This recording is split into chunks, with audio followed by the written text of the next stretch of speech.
सुदामा ने एक बार श्री कृष्ण से पूछा, कान्हा मैं आपकी माया के दर्शन करना चाहता हूँ, कैसी होती है। श्री कृष्ण ने टालना चाहा, लेकिन सुदामा की जिद पर श्री कृष्ण ने कहा, अच्छा कभी वक्त आएगा तो बताऊंगा। एक दिन कृष्ण ने कहा, सुदामा आओ गोमती में स्नान करने चलें।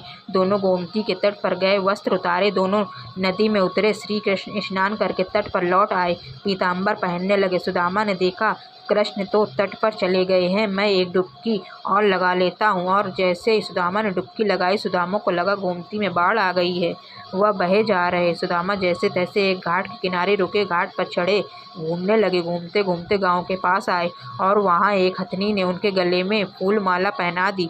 सुदामा हैरान, लोग इकट्ठे हो गए। लोगों ने कहा, हमारे देश के राजा की मृत्यु हो गई है।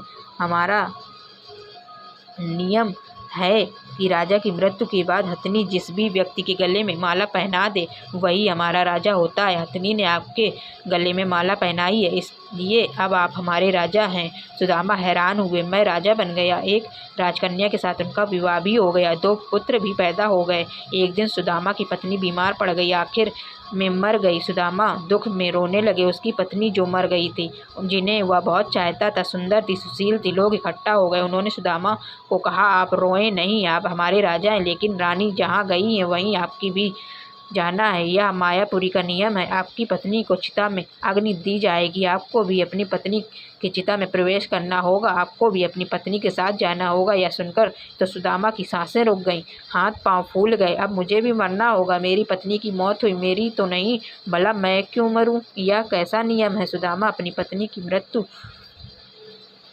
को भूल गए, उसका रोना भी बंद हो गया। अब वह स्वयं की चिंता में डूब गए। वहाँ भी, भाई मैं तो मायापुरी का वासी नहीं हूँ, मुझ पर आपकी नगरी का कानून लागू नहीं होता, मुझे क्यों जलना होगा? लोग नहीं माने, कहा अपनी पत्नी के साथ आपको भी चिता में जलना होगा, मरना होगा, यह यहाँ का नियम है। आखिर सुदामा ने कहा, अच्छा भाई, चिता में जलने से पहले मुझे स्नान तो कर लेने दो।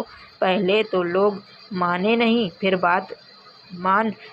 उन्होंने हथियारबंद लोगों की ड्यूटी लगा दी। सुदामा को स्नान करने दो, देखना कहीं भाग न जाए। रह रह कर सुदामा रो उठते। सुदामा इतना डर गए कि उनके हाथ पैर कांपने लगे। वह नदी में उतरे, डुबकी लगाई और फिर जैसे ही बाहर निकले, उन्होंने देखा माया नगरी कहीं भी नहीं। किनारे पर तो कृष्ण अभी अपना पीताम्बर ही पहन रहे हैं और वह एक दुनिया घूम आए, मौत के मुंह से बचकर निकले हैं। सुदामा नदी से बाहर आए और सुदामा रोए जा रहे थे। श्री कृष्ण हैरान हुए, सब कुछ जानते थे फिर भी अनजान बनते हुए पूछा, सुदामा तुम रो क्यों रहे हो?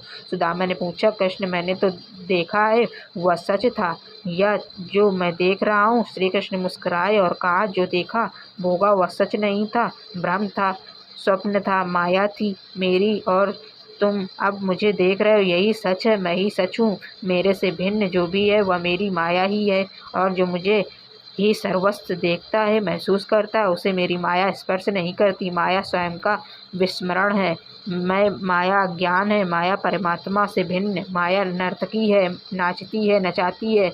जो प्रभु श्री कृष्ण से जुड़ा है वह नाचता नहीं है, भ्रमित नहीं होता, वह जान जाता है। सुदामा भी जान गए थे, जो जान गया वह श्री कृष्ण से अलग कैसे रह सकता।